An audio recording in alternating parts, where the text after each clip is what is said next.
This video considers aggression in sports. So let's get straight in and try to get some kind of definition for aggression. It's often a word that's really misused and used ambiguously by a lot of coaches and certainly a lot of athletes, and I'm sure a lot in the media where things other than aggression have been described. So here are two versions of definition, and I've tried to identify in the yellow some of the key and overlapping elements of the definitions. Firstly, aggressive behavior is goal directed, so it specifically has an outcome. The second thing is there is an intention to harm somebody. So aggression is goal directed, and that goal is to harm somebody. Now, Gill, who is a famous sports psychologist, has identified certain criteria that she thinks should be in place in order to judge something as being aggressive. And you can see, I will show you on the right-hand column some examples of things that aren't aggressive or don't comply with these criteria. So the first one here then, aggressive behaviour, it can be physical or verbal. So actually thinking nasty thoughts about people is not considered aggression, nor is just being angry. So it's really important that it is a behaviour, it's something that's said or something that's done. Secondly, it's got to involve harm. So this could be physical or psychological harm. Obviously, verbal aggression is perhaps more psychological harm. And in this instance, it could be an example of that might be embarrassing somebody, you know, making pretty harsh comments or patronizing comments or nasty comments to hurt them. It's got to harm somebody, so it is another human being as opposed to an object. And often you'll see, well, unfortunately, we see sports people throwing things around, having temper tantrums, and this is anger. Throwing your racket on the ground in tennis is not aggression. You're not intending to harm somebody else. And lastly, there's got to be an intention to harm somebody. It can't just be inadvertently or accidentally you harm somebody. So it's got to be a very conscious intent to harm. So these are the four criteria that you need to consider when you're deciding if something is aggressive or not. I've already said that we have some kind of ambiguity in the language that we use. We use this word aggression a lot in our descriptions of things. Something like this example here, where this player clearly has a clear intention to harm the player on the ground, that would fulfill Gill's criteria. However, a tough interception or a bit of contact in netball or other sports, you know, it could involve somebody being harmed, as in they may fall over, but a tough tackle where there's no intention to harm, it's fully within the rules, is absolutely not aggression. Similarly, even in things like ice hockey, which looks quite violent and we might consider aggressive, is actually not, because they're playing within the rules. It's an assertive tackle rather than somebody trying to hurt somebody. Yes, it breaks away and goes into punches, which is outside of the rules, which would be aggression, but the physicality here is not about harming somebody else. So we need to distinguish between aggression and perhaps what we should talk about more, which is assertive behaviour. So assertive behaviour has a purpose. It is goal directed, which is the same as aggression. It is goal directed, but the goal that it's directed towards is totally different. The main goal of aggression is to harm somebody. The goal in assertive behaviour is to achieve a sporting outcome, make the tackle, or you know, something with that effect. So the fact that assertive behaviour is not about harming somebody makes it different. Assertive behaviour also uses appropriate force within the rules. So aggression breaks the rules, assertive behaviour is within the rules, and that again is different from aggression. And another term that sort of can be used instead of assertive behaviour is channeled aggression. So you may have this pent up wish to do something to intervene in your sporting play, but if you play within the rules and you direct it with, you know, with no intention to harm somebody, you fuel all your energy into doing it the right way, then you're channeling your aggression. So assertive behavior and channeled aggression are considered the same thing. So there is a goal to achieve a sporting outcome, it's no intention to harm, and it's very much within the rules. That's assertion. Going back to aggression then, there are actually two types of aggression: hostile and instrumental. Now, let's go back to hostile. Hostile aggression, the primary goal of hostile aggression is to harm somebody, is to hurt somebody. that's your main focus, it's definitely fueled by anger and is generally outside of the rules of the sport. You know, very few sports that we play have the intention within rules to harm somebody. So aggressive behaviour could be the punch somebody throws, or the two-footed tackle where the ball's gone away and, you know, it's purely maybe reactive in some kind of way. Hostility purely to try to harm another player. Instrumental aggression, however, it overlaps but is a little bit similar. So the main goal of instrumental aggression is not to harm somebody. The main goal is to achieve a sporting outcome.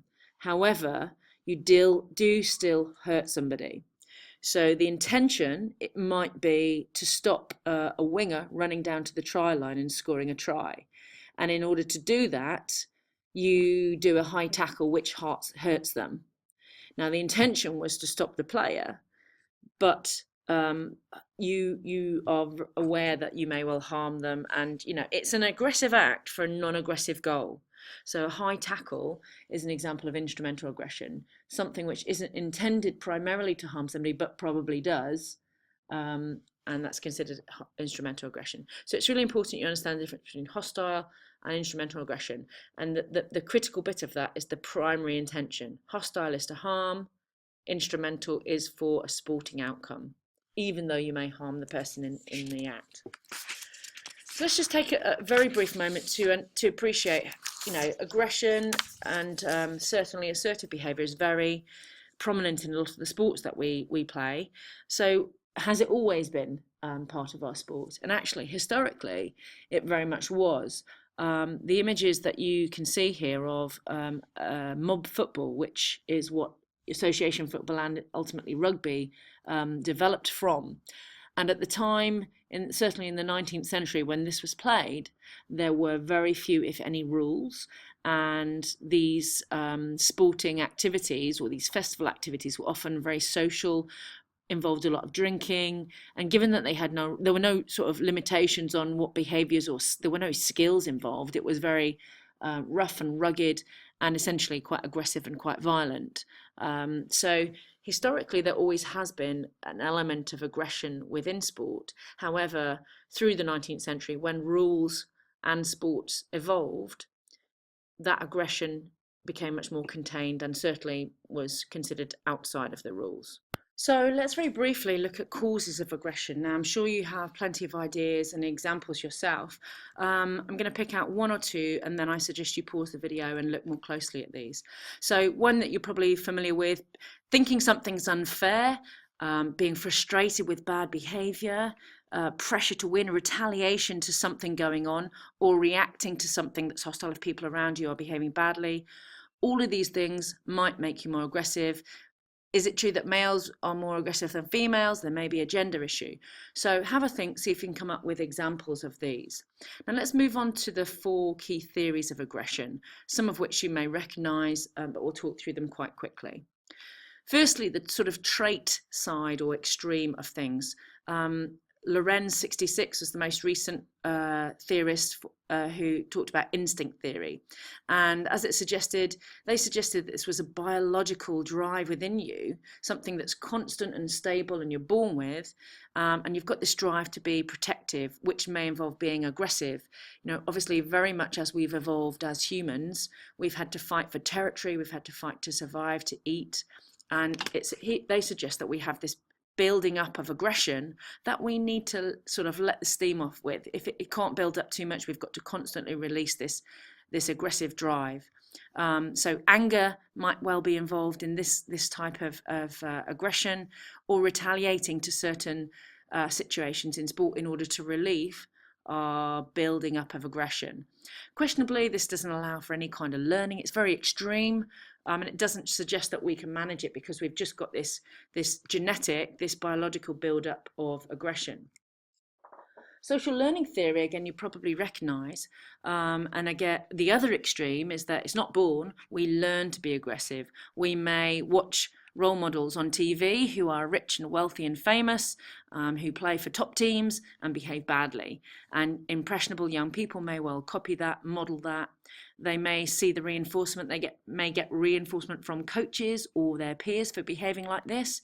It could be that it fits in with how the team plays or how they're encouraged to behave. So the learning and reinforcement process could explain why some people are aggressive. But again, it's quite extreme. It doesn't account for any genetics, and we just have to appreciate this theory with some caution. Thirdly, then, frustration aggression hypothesis, Dollard. Now, he suggested that you are driven towards a certain sporting goal.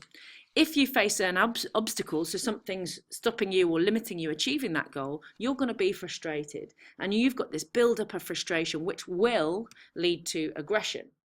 So there's a connection between being frustrated will lead to aggression. And there's two outcomes of this.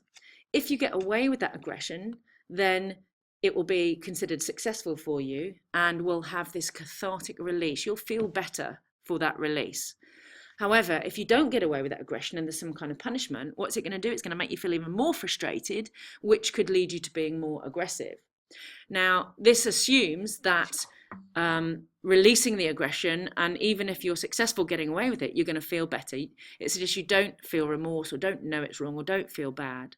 And it also assumes that aggression will lead to aggression, which isn't necessarily true. Berkowitz developed his theory from frustration aggression, slightly differently though. So given a certain environment, playing context, let's say it's quite an intense situation between rivals, they've got this environmental cue, what it's like in that environment, that will increase arousal levels, which might make you more ready to be aggressive. Not you're going to be, but that you're more ready to be aggressive. So this intensity as an environmental cue makes you perhaps in a position where you might be aggressive. Then, depending on what goes on around you, you will or you won't be. So if there's an aggressive cue, let's say somebody does a bad tackle in this intense game, then you will be aggressive.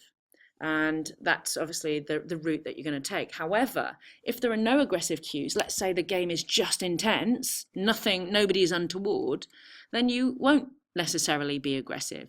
So rather than having the assumption that frustration will lead to aggression, Berkowitz suggests that, frustration intensity, arousal levels can put you in that place where you're vulnerable to aggression. Depending on if there's an aggressive cue or not, will decide whether you will be. Obviously, you will need to appreciate the truths or the explanations of the theories, and then you'll need to consider what other limitations might be of these theories in order to show evaluation. Just a little word. So we've talked about controlling things. Some of the theories, particularly trait, doesn't suggest that you have any control over your aggression and that you will be. And we've already identified that actually we have a lot of control. There can be strategies that can control it. So frustration can lead to a greater likelihood of aggression, but with control, we can contain our behaviors and make it and restrict it to assertive behavior. And these are some of the strategies. Perhaps it's worth pausing the video, having a look at these more in your own time, but different strategies that you yourself or coaches or other elements of a sporting sort of context can put in place to limit or reduce aggressive behaviour.